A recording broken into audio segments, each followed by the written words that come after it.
A wake-up call or a false alarm? A white supremacist made into a martyr? Or the murder of a man out of touch with the people? After 16 years of democracy, how divided is South Africa? Can the wounds of the past ever be healed? This is Inside Story.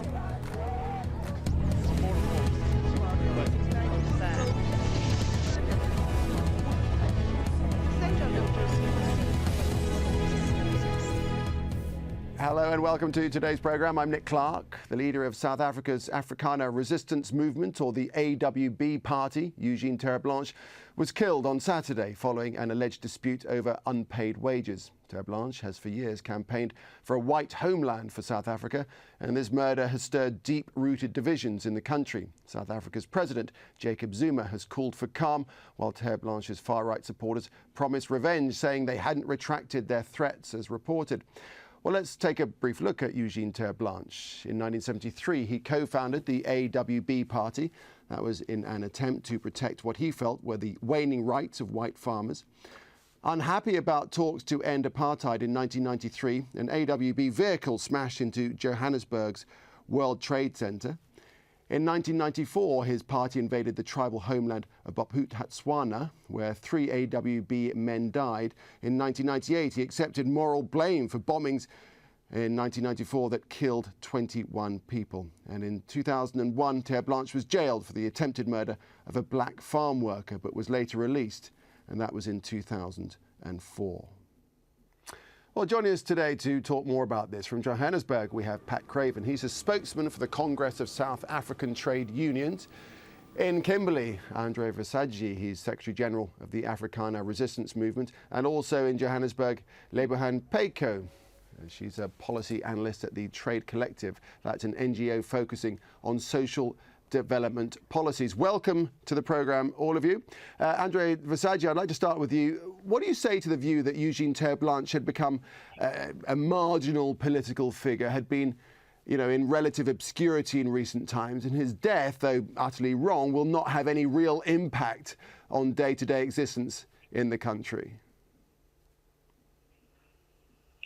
Well, in the first instance, I can tell you that my telephone has been ringing without stopping the few days, past 2 days. We have experienced people who now join the AWB because they say they are not going to take this any longer. And I can tell you that the alleged wage dispute was not the reason for Mr. Terre'blanche being murdered.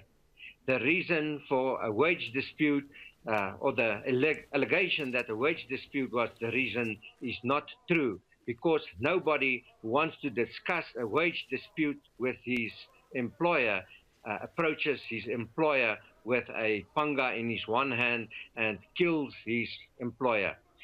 The second thing I want to reiterate is that the AWB has never retracted the fact that it has plans to revenge the death of Mr. Terre'blanche. What we said initially was what we say now, and that is that we are not going to cause havoc right now, but we will call on our people to come together so that we can deliberate on what we are going to do. And we use the example of Piet Retief, which was killed in a similar way way back in 1838, and that happened in February that year, and in December that year, Piet Retief's death was revenged by the Boer people on the 16th of December, which is still the day of the vow in South Africa. Let me bring in Lebohang Peiko now. How do you gauge what you've just been hearing and indeed the mood in the country right now? I think that, thanks for the question, I think that really I would beg to differ quite strongly with Mr. Visagi's remarks. Number one, we need to demarcate between what is a criminal matter and what is a political matter.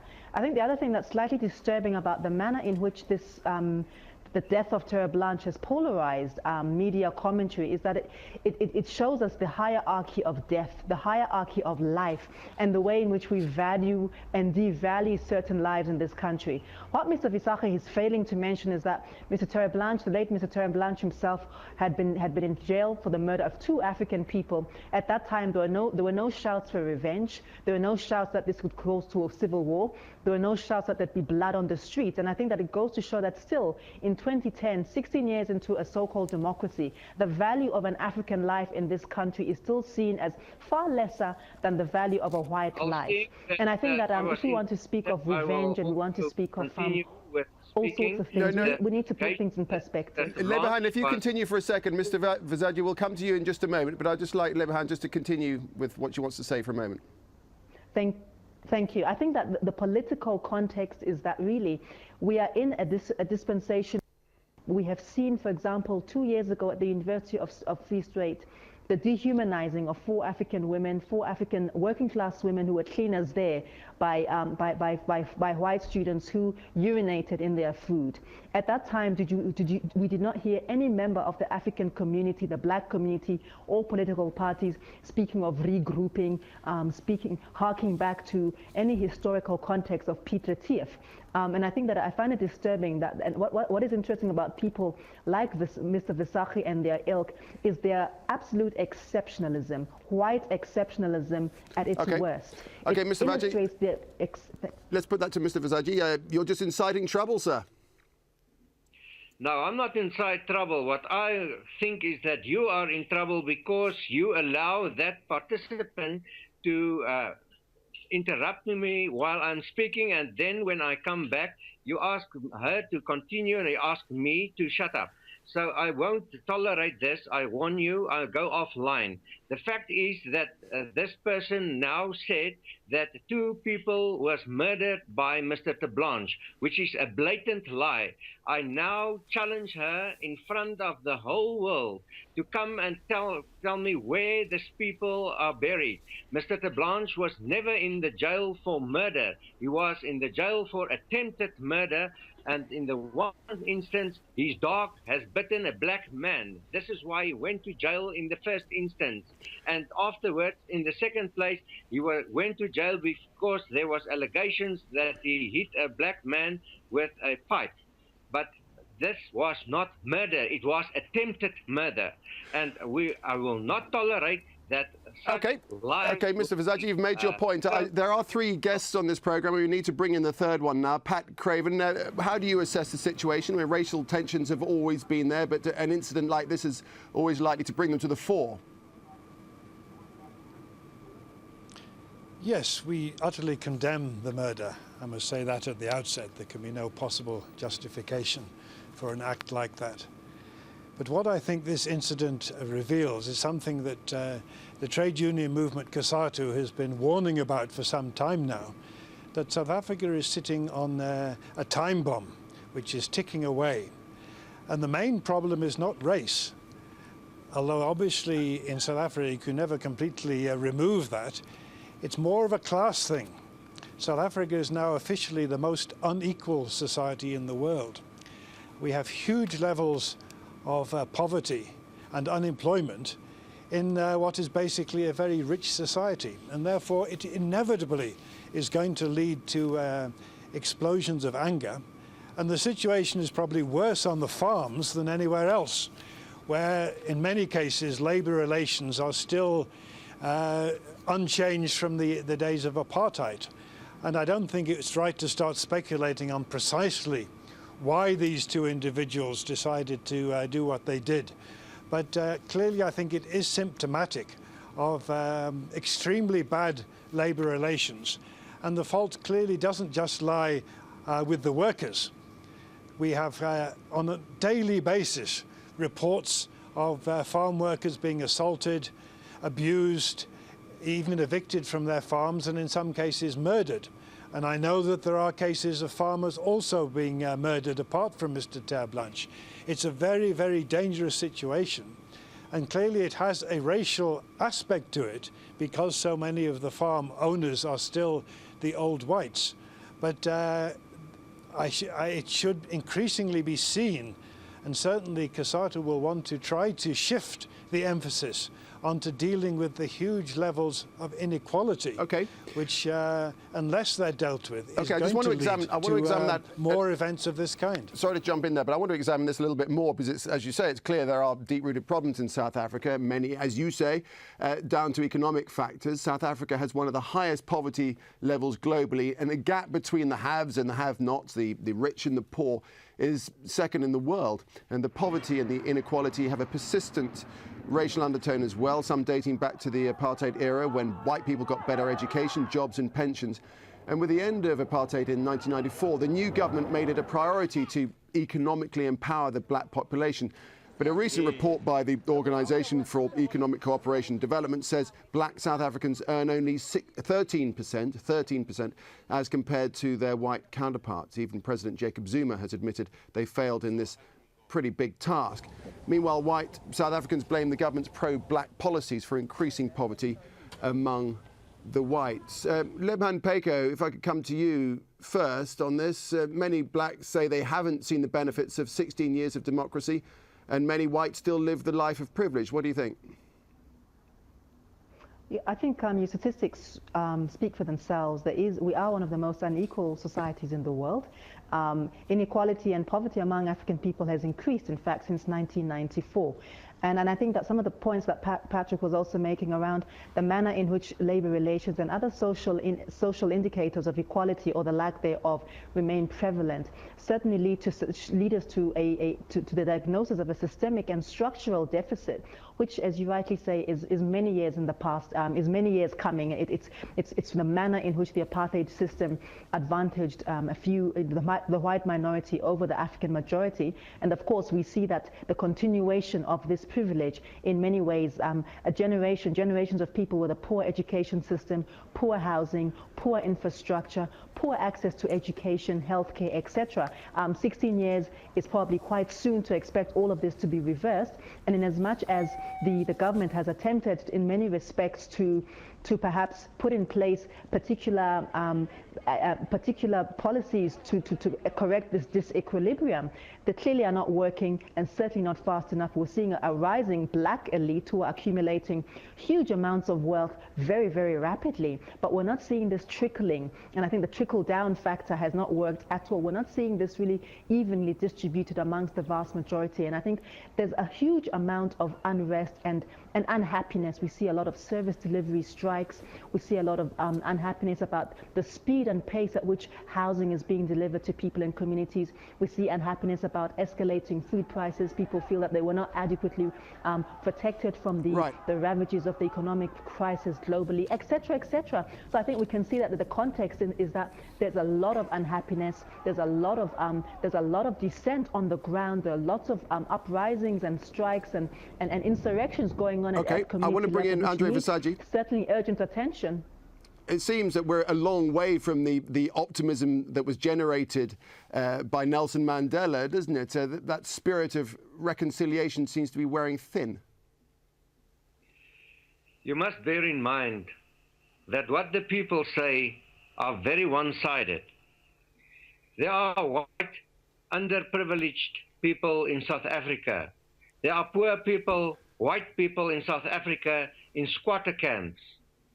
The unhappiness that they are talking about is not only amongst the blacks, because the black people in South Africa demand services like electricity and water free from any charge, while the white people has to pay for it. They are referring to white farm owners who are old. The reason why they are old is because after they finished school, they went to work and they saved their money and buy their own farms. This is why they are old. Now the black people in South Africa come forward and they demand that they should get houses and that they should get farms free from any charge. But the white people still have to work for what they want. And now I cannot agree that there was optimism at any point in time in the past by Nelson Mandela that he will succeed in binding together or joining together the Zulus, the Xhosas, the Pedis, all these races, and the Boer people. The Boer people, like the Xhosas and the Pedis and the Tswanas and the Zulus and the Sothos, each and every nation has its own language, its own culture, and its own religion. And therefore, I refuse to believe that there was at any point in time an optimism that the Afrikaner people were prepared to sacrifice their own culture and their own religion and their own language. Okay, let's put your thoughts to Pat Craven. Pat Craven, what do you think? It's a thankless task. Yes, but it's a task we have to face up to, because if we don't solve it, then we're in deep, deep trouble. It is true that as well as having the continuation of the inequality between racial groups, we're now getting growing inequality within racial groups. So it is true, we have a small minority of very rich black business people, and we have a growing policy of very poor white people. And it is essential that we treat anybody who is struggling with poverty and unemployment equally. And I reject the argument that there is some kind of racial discrimination in the way that social benefits are handed out. And certainly if there were any evidence of that, we would oppose that, because it's absolutely essential that all the working people and the poor people, regardless of their racial background, have to come together to fight on the economic issues, to fight for jobs, to fight for an end to the casualization of employment, for proper working conditions. And we have to do this regardless of who the employer is. And there's been a case recently of a mining company which is owned by very prominent members of the new black elite, who as employers have been a terrible record, who've not been paying their workers and who are now threatening to close down the mines that they own. We will, as a trade union movement, challenge them just as vigorously as we will the old white employers. But the fact remains that the vast majority of the very wealthy people in this country are still from the white community. And this is bound to create a certain amount of resentment. Okay. Although I think it's worth pointing out in this context that the most serious ethnic conflict which we've seen over the past period has been entirely different. It's been between black South Africans and Africans from other parts of the continent who've increasingly been coming into this country, and that has led to xenophobic attacks. Okay, and that's another dangerous phenomenon We're just which running we out have of time. to guard against. I'm sorry to interrupt, but there's a fair bit of ground still to cover. We've only got 3, 4 or 5 minutes left. Libhen Peko, this song sung by Julius Malema of the ANC Youth League, which had the words "Kill the Boer," the ANC saying that singing this song is just a way of remembering the history of oppression and not inflammatory. But that's not really the case. It certainly is inflammatory, isn't it? Yeah, that's a difficult one. I think that there's a fine line between completely airbrushing and expunging a very huge part of our liberation history, and balancing that with a very different local and a very different current context. I don't think that there's much connection between the song that was sung and this attack. But I do think that we run, it also goes to show that our collective memory is becoming muzzled and is becoming extremely contested, because we experienced apartheid differently. We sang those songs for different reasons, and we sang those songs within a particular context. I think I find it very disturbing as well, Mr. Fisaki's remarks about the different so-called nations within South Africa. There's one nation. This is a South African nation, and we need to decide whether we're going to rally between this nation, regardless of our ethnic and linguistic preferences and groupings, because that then brings about a different kind of social apartheid where you have an Afrikaner nation, a Sotho nation. That takes us back 100 years to Bantustans, and I think completely undoes most of the gains of the liberation struggle. This struggle was not waged in order to bring about different false starts, different little reservations, different little mini nations within this country. But I think this whole environment, the milieu, the current discourse, illustrates the extent to which the whole discourse and the whole process of reconciliation really was a very incomplete and very unsatisfactory one for a whole bunch of people for many reasons. Different people were the whole notion of placing apartheid killers on par with the people who resisted apartheid, and these kind of remarks by Mr. Fisagi and his ilk really bring to bear very painful memories. Okay, I just need to bring in Andrew Fisagi. I'm sorry to interrupt again, but we have only 3 minutes left. Mr. Fisagi, the AWB initially said that there will be vengeance. You're talking about people gathering together to decide what to do. There was some veiled threat to the World Cup, indeed, suggesting that teams shouldn't turn up to the World Cup. What did you mean by that? Well, in the first instance, if you allow me, I would just want shortly to react upon what was said by the last speaker. There is no one nation in South Africa. Just yesterday, the state president, Mr. Zuma, begged the people to do what we are trying to do to build a new nation. This nation is not existing. And in the second place, the song of Kill the Boer has a direct connection with what happened to Mr. Terre'blanche. And if you ask me the question, what we're going to do now, yes, we are going to get our people together, and we are going to plan what to do to escape from this murder, crime capital of the world. Because South Africa is the crime capital of the world, and we warn all the soccer teams, be very, very careful before you send your people to this country. This is a country of crime. I warn you, beware, take care, look after yourself. Don't rely on the South African security, because South African security has left us with a dead leader chopped with a panga to death. This, I warn you. Why I warn you is because the security has failed in South Africa. Okay, let me bring in Pat Craven. We've only got a minute left of the programme. Mr. Craven, what are your thoughts on what you've just heard? We urge people from all over the world to come to South Africa for the World Cup. They will be safe, they will be welcome, and they shouldn't in any way see these recent events as a reason not to come.